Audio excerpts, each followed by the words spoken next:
ولما بابا يسوع اتولد من ماما العذراء حب يعلن لكل الناس مجيء ميلاده المجيد. فنشوف الملاك جبرائيل وهو بيبشر الرعاة وبيقول ليهم إن في ملك اتولد وهو المسيح الرب. في نفس الوقت ده نلاقي نجم بيلمع في السماء، بس مش أي نجم، لأ، ده نجم مختلف عن كل النجوم. وشافوا مجموعة من المجوس، والمجوس دول مجموعة من العلماء بيهتموا بدراسة النجوم والكواكب.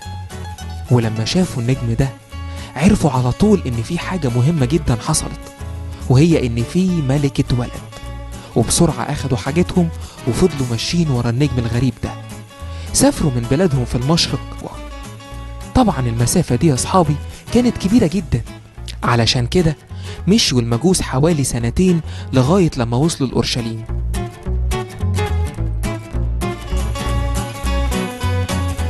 وعلشان هما بيدوروا على ملك اتولد فما لقوش قدامهم إلا الملك اللي كان على مدينة أورشليم في الوقت ده، وكان هو الملك هيرودس. وفعلا دخلوا وسألوا: يا ترى فين المولود ملك اليهود؟ احنا شفنا النجم بتاعه في المشرق وجينا علشان نسجد له. وهنا بقى يا صحابي لما سمع الملك هيرودس الكلام ده اتضايق جدا، لأنه هو الملك وخاف إن الملك بتاعه يروح لغيره. وبسرعة سأل رؤساء الكهنة والكتبة وقال لهم: فين هيتولد المسيح؟ في بيت لحم اليهودية يا مولاي. بعد كده راح هيرودس بعت المجوس لبيت لحم وقال لهم: روحوا دوروا كويس، وأول ما تلاقوه تعالوا بسرعة قولولي عشان أروح أنا كمان واسجد له. طبعا لازم أعمل كده. وفضل النجم ماشي ماشي ماشي قدامهم، والمجوس يمشوا وراه لغاية لما وقف النجم عند البيت اللي فيه بابا يسوع. ففرحوا المجوس جدا لأنهم وصلوا وأخيرا هيشوفوا ملك الملوك من بعد السفر الطويل قوي ده. وفعلا دخلوا البيت وقابلوا ماما العذراء وسجدوا للطفل يسوع، وكمان قدموا ليه هداياهم اللي كانت معاهم. وكانت الهدايا دي يا صحابي عبارة عن ذهب ولبان ومر.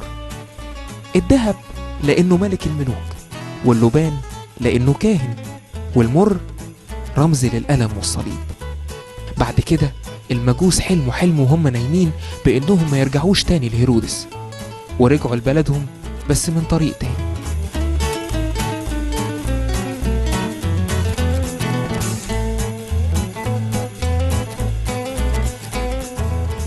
وهنا بقى ظهر ملاك الرب ليوسف وقال له: قوم يا يوسف، قوم وخد الطفل يسوع ومريم العذراء واهرب لمصر.